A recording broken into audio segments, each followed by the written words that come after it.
This was the very first episode of the Computer Chronicles, broadcast back in 1983.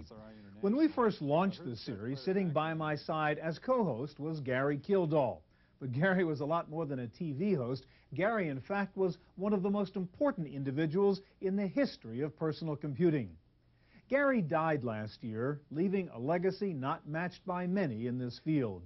Today, we're going to devote the entire show to Gary Kildall and his role in the development of the personal computer on this special edition of the Computer Chronicles.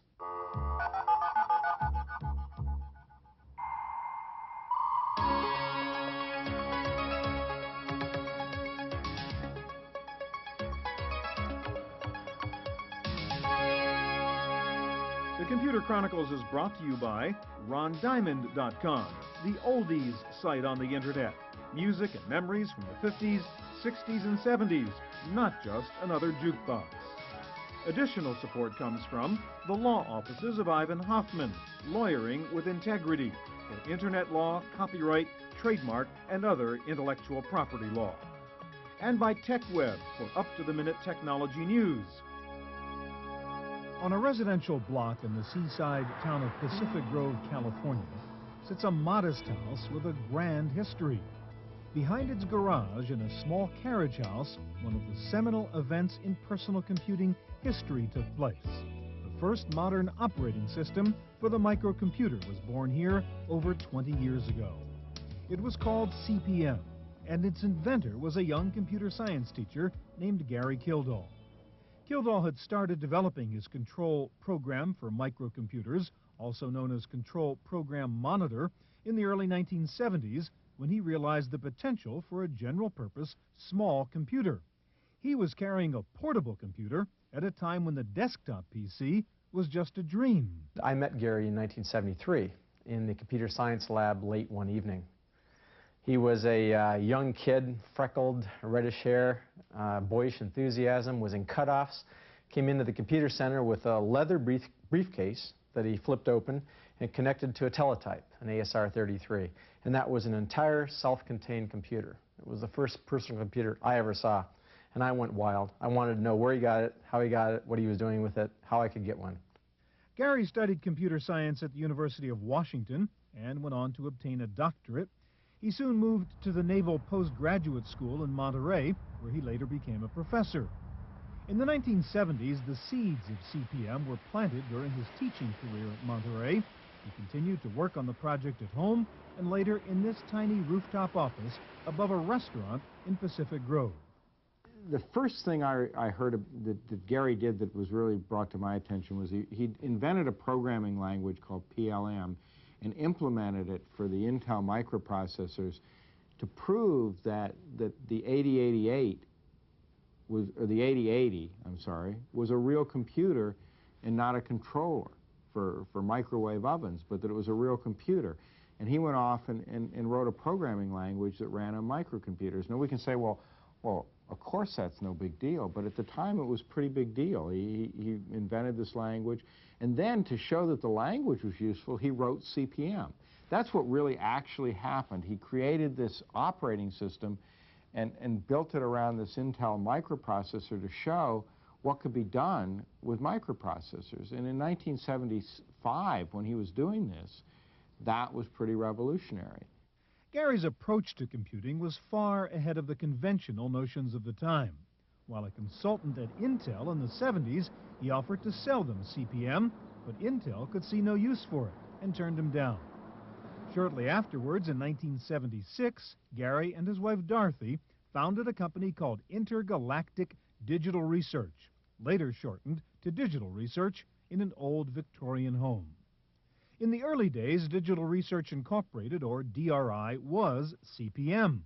While the operating system is just a dim memory in most PC users' minds today, its role in the development of the microcomputer was pivotal. What's so important about the work that Gary did was the fact that he was one of the first to introduce an operating system for personal computers that began laying the groundwork that basically all other personal computer operating systems, hardware design, and applications can take their roots from. The main thing that CP/M brought that was different from how anybody else was approaching microcomputers was that Gary made a logical separation of the physical I/O system from what was called the BDOS. The physical I/O system was called the BIOS, the basic I/O system, and that was a term that Gary used in early CP/M. The BDOS was a basic disk operating system. The BDOS was independent of the specific hardware that you had in your microcomputer. By comparison, we were looking at the time of Unix being out as a major mini-computer operating system, and you could not move executables of any application programs from one Unix machine, unless it was an identical machine, to another system. So this was really a remarkable innovation. CP/M sold extremely well, and DRI flourished. The company expanded to larger quarters across the street. The number of employees grew from 9 to 24. When a new VAX mini-computer arrived, it was too large to fit inside the building, so the entire structure was lifted off its foundation to accommodate the machine. A beaming Gary told the staff they would all be getting a raise that week. It was a time of skyrocketing growth. By August of 1982, the company newsletter reported that DRI's revenues had grown over 1,000% in the past 2 years. DRI now had 200 employees. CP/M was established as the industry standard and the most popular 8-bit operating system in the world. When the computer industry was just starting up, there was the computer industry. There was IBM and the Seven Dwarfs and the mainframe industry dominated by glass houses and giant mainframe computers that cost millions and millions of dollars, and the personal computer industry did not descend genealogically from that gene pool. It sprung up in a completely separate way, in a completely separate place. And Gary was its spiritual leader. His company was the biggest and most successful of all of the companies, and all of the companies were modeled after Gary's. Gary was a very busy guy. He was chairman of a large company. He was personally involved in new product development. Yet every 2 weeks he would spend 4 hours driving up and down this Pacific Coast Highway to spend a day in front of the cameras. When we come back, Gary's new role as a television host.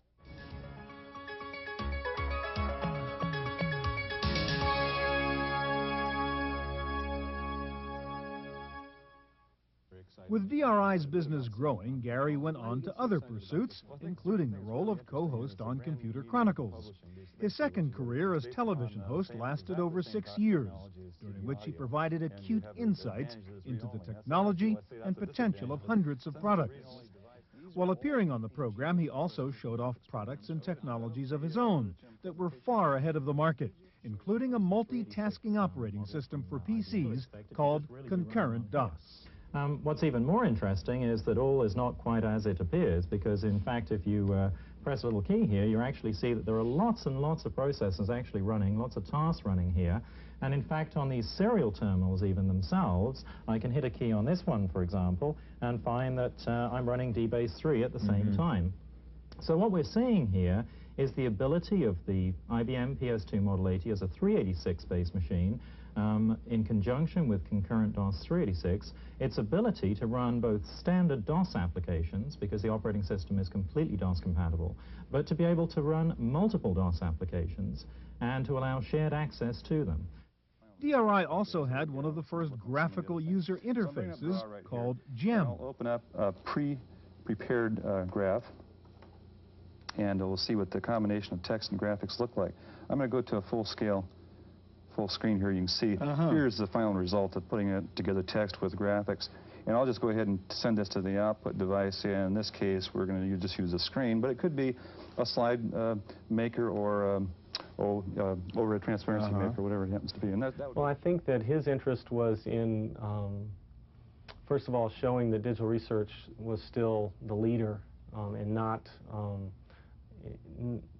and that we had, since graphical environments were sort of becoming hot, if you will, and you know, the Lisa hadn't really been successful, but word on the street was, you know, Macintosh is coming, and the fact that he could go and show a multitasking, graphical-oriented environment running as a digital research project that no one knew at all that we were even working on. I think he appreciated the kind of surprise factor of that, and I remember him coming back and saying that you know, Bill Gates and other people were at this conference that Esther Dyson had, and they were like, eyes were like glued to the screen trying to, you know, see what that was going on. So I think we put some fear in Microsoft, and I think Gary liked that.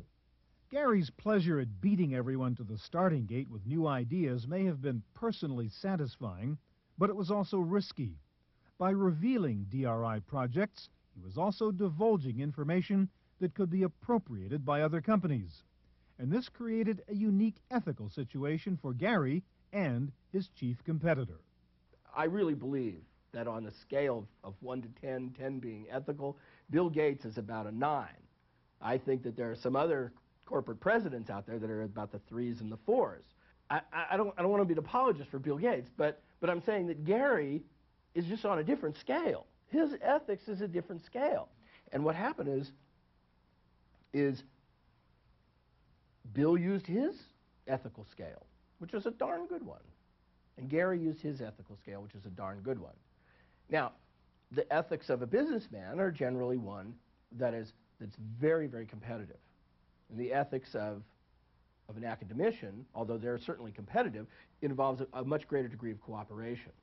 And so Gary always cooperated. He always said, well, Bill, here's what we're working on. And Bill always said, well, that guy sure was a kind of a dummy. He just told me what he's working on. I don't think Gary was really driven to be a businessman. Gary was driven to create things, and he always, every time I talked to him, he had some really great ideas of things he was going to do, or things that could be done, or things he was working on, or new technologies and how he might apply them. That was Gary. This is a beta copy of the very first electronic encyclopedia using optical storage technology. Gary gave it to me one day when we were taping a show in the studio in that building over there. Gary had to use a video disc because CD-ROM technology was not yet widely available. He was very proud of this. This was the first product of his new interactive company, then called ActiVenture. In 1985, Gary showed the very first encyclopedia on a CD-ROM, a project that grew out of his fascination with early video discs. The Grolier Academic American Encyclopedia had many features that are commonplace today, including hypertext links, a full text search engine, and a traditional bookshelf interface. This is the one we need to select, and it's working its way down through the volume here, giving us finer and finer divisions.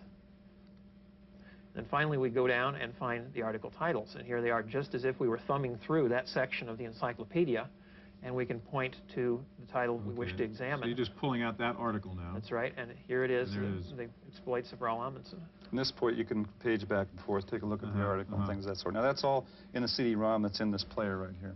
And what's the amount of storage involved? How much? What's this is 550 megabytes, half a billion bytes of information, enough to stretch 10 characters per inch from here to Denver. Gary's success also gave him time to pursue his love of life. He collected and raced sports cars. Experienced pilot, he owned several airplanes, and he never hesitated to fly to meetings across the state or across the country. I went out to visit Gary, and we arranged to meet in the airport in San Jose. When I got to the airport, he was flying his own private plane in, so I was meeting him in the terminal for private planes. I looked around the airport, no Gary, or no, there wasn't anyone who looked like a software person wandering around this very small terminal. So I called the company, and they said, oh, look for Gary. He'll have on cowboy boots and has a red beard. I knew I could find him then, and he still wasn't there. So I looked out the window, and a plane came rolling up, and this fellow with a red beard leaned out the window and said, there aren't any parking places, hop in. Gary flew his potential investor to a restaurant near Sacramento and proceeded to describe the future of the PC industry. At that time, he was trying to explain what his business was, and I had lunch, and he basically took a paper and outlined the microcomputer industry to me. He explained how the operating system would ultimately control industry and how application software would run on top of it, and that an operating system company should support the applications companies but never have applications, which had turned out to be a fatal mistake, and one of the fatal mistakes for the company. Even as Gary's financial success allowed him to accumulate bigger and faster toys, his contemporaries remember him as a man who just enjoyed having fun. Gary had that ability to be innovative, and yet he was, on the other hand, had this amazing free spirit about him. You know, Gary was certainly easy to talk into grabbing a six-pack of beer and going out to the lake and water ski. I mean, there was never a problem with that aspect of it either. He was a very, very unusual and remarkable individual.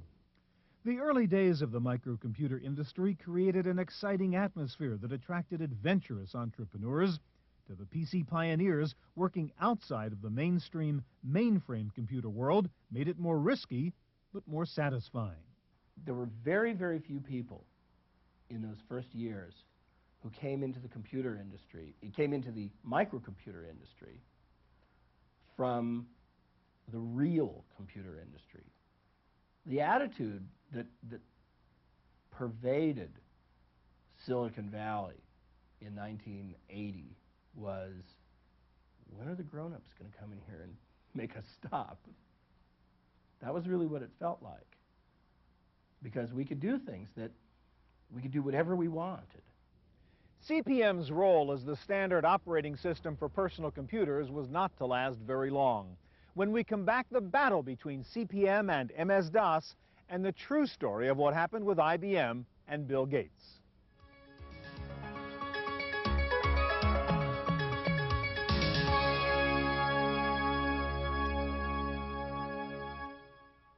Despite his varied talents and accomplishments, Gary Kildall was perhaps best known as the man who chose to go flying on the day IBM came calling. It was the event which dogged him his entire life, and it has become a legend in personal computer history. But his friends and co-workers alike agree that the story is mostly myth, and that the facts are very different. Gary and I were scheduled to go that morning up to meet with Bill Godbout, who was one of the early people in the microcomputer industry building an S100 system, and we were delivering him CP/M documentation.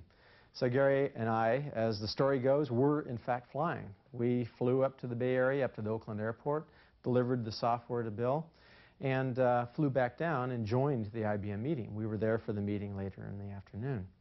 By that point in time, things had already gone a little bit wrong. IBM had come into the meeting. They had a what I would call a unidirectional non-disclosure agreement. The idea was that Digital Research was to agree that they had never met IBM and the meeting hadn't occurred, and yet everything that Digital Research disclosed to IBM was intended to be public domain. That was the way the agreement was structured. IBM also wanted to buy CP/M outright for a flat fee and rename it PC-DOS, terms that were unacceptable to DRI. IBM then approached Microsoft and tried to license its clone of CP/M called QDOS. When IBM discovered that it might be facing a copyright lawsuit, they returned to DRI and struck a deal. DRI agreed to let IBM sell both CP/M and Microsoft DOS side by side, and to let the market decide which was best. But the deck was stacked. I can only tell you that we were quite shocked to see that the price for PC-DOS was $40 and the price for CP/M 86 was $240. We were given no indication at all whatsoever until it was actually rolled out that they were going to do a 6-to-1 price difference. So in fact, IBM did let the market decide. It was pretty hard to imagine that somebody could justify buying CP/M 86, which had very similar functionality to PC-DOS, when there was a 6-to-1 price difference. Some industry people have pointed to this incident as a turning point in PC history, and the moment that guaranteed the demise of CP/M and the rise of MS-DOS. Others have pointed out that it somehow changed Gary professionally and personally. The frustration that I think more and more frustrated, and to a degree I have to be honest about, embittered him some, in later years was the fact that he continually had this comparison thrust on him. That anytime he would have an interview or meet a company in a business context, there were the frequent questions: did you really go flying when IBM came to visit? What really happened? So that would frequently be asked, and that was always a frustration, because Gary was a person that I think was very proud of his achievements, of the fact that he actually was instrumental in building this open architecture that we have in the industry. I think Gary's view was that what happened happened. I think he, if anything, regretted that people didn't appreciate the contributions he made. I think all people who are really driven to do something and who are very bright spend some time wondering about the ones that got away. But I think of all the people I've known in business, Gary worried the least about the ones that got away. DRI's loss of the IBM contract was Microsoft's gain, and the beginning of Microsoft's ascent to software stardom. But the reasons for IBM's decisions are still fuzzy and subject to different interpretations. I think what really changed the perspective from IBM's standpoint had to do with the fact that when Gates got involved, he basically said, look, we'll do whatever you need. We'll put energy, we'll put people, we'll work as hard as we can to make this happen. As opposed to the way Gary Kildall and his folks looked at it, which was, oh, here's another project. Remember, Kildall had already reached a certain level of success at that point, where at this particular time, Gates and the folks at Microsoft were in their very early stages. But I think that there's also some, I don't think blame's exactly the right word, but some responsibility goes to the customers as well. Because if IBM had not put all of their eggs in the Microsoft basket, they wouldn't have the problem that they do today, trying to sell Warp against, an OS2 against the monster that they kind of created.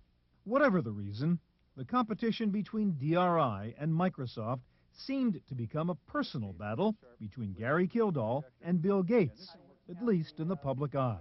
Well, Gary always considered Bill Gates a very good friend. In those early days, they all they all were very friendly with each other and cooperative. And certainly Bill Gates says today that he sent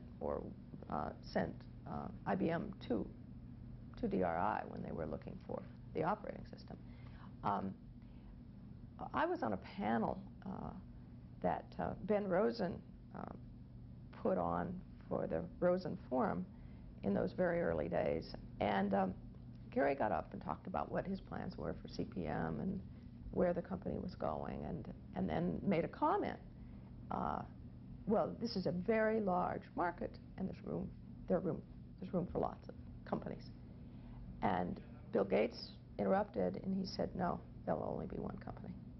Gary Kildall's life cannot be summed up by any one incident.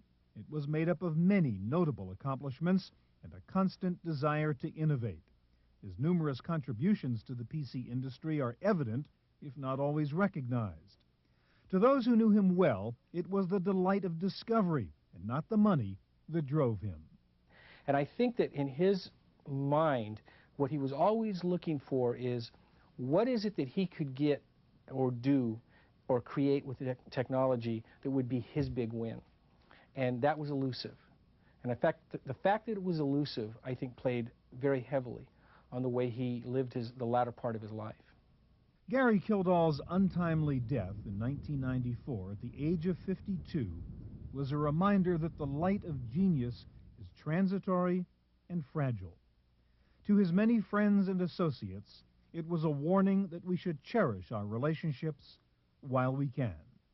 He is among a very small group of people that helped change the world in the 70s, and I think another group of people have taken advantage of it in the 80s and the 90s, and I'm sure that will continue. But Gary made a difference. I think he knew he made a difference, and certainly the people who knew Gary knew he made a difference.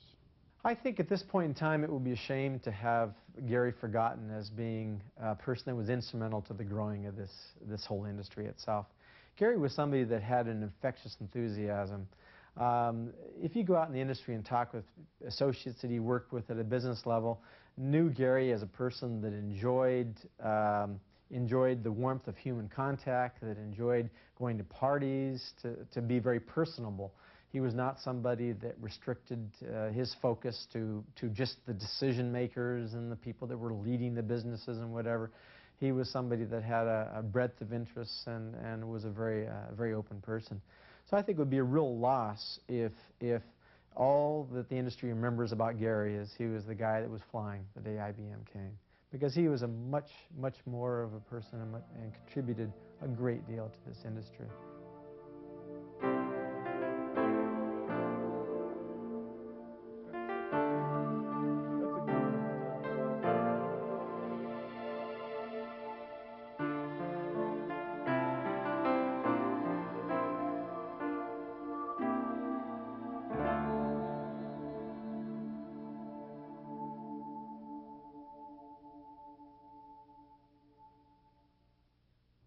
Gary did make a difference. He was a genius and a gentleman, a rare combination.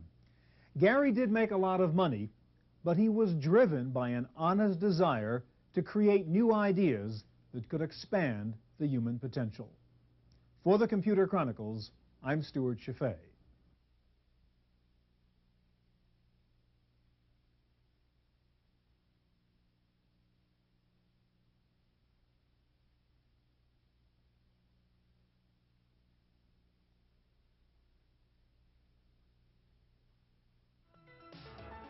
The Computer Chronicles is brought to you by RonDiamond.com, the oldies site on the internet. Music and memories from the 50s, 60s, and 70s, not just another jukebox. Additional support comes from the law offices of Ivan Hoffman, lawyering with integrity for internet law, copyright, trademark, and other intellectual property law. And by TechWeb for up-to-the-minute technology news. To purchase a videotape copy of today's program, call toll-free 1-888-310-7850.